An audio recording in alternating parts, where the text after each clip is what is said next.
हाँ, आज सुबह लगभग 5 बजे से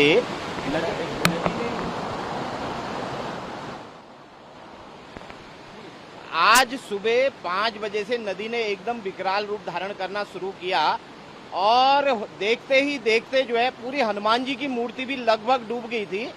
और पूरा जो टपकेश्वर महादेव मंदिर का जो परिसर है पूरा जलमग्न हो गया। और जो टपकेश्वर मंदिर के अंदर हमारे जो पुजारी गण हैं, जो संत गण हैं, वो लोग बमुश्किल जो है ऊपर निकले और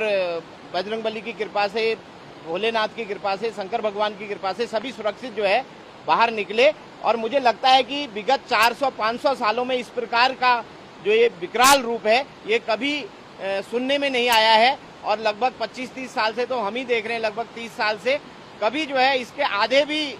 आधा पानी भी नहीं आ पाया। तो इस बार जो है बादल फटने से बहुत ही विकराल स्थिति है और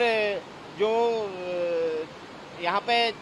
चारों तरफ जो है काफी नुकसान हुआ है। और ईश्वर की कृपा से मुझे लगता है कि जनहानि तो कम से कम हुई होगी, क्योंकि एक तो आज मंगलवार का भी दिन था और दूसरा बारिश ज्यादा होने के कारण भी श्रद्धालु, सुबह सुबह का समय होने के कारण श्रद्धालु काफी कम संख्या में आए हैं। लेकिन मैं सबसे आग्रह करूंगा इस समय नदी तटों में जाने से बचें और अनावश्यक जो है किसी भी प्रकार से हम लोग नदी की ओर ना जाएं। ये विशेष हम लोग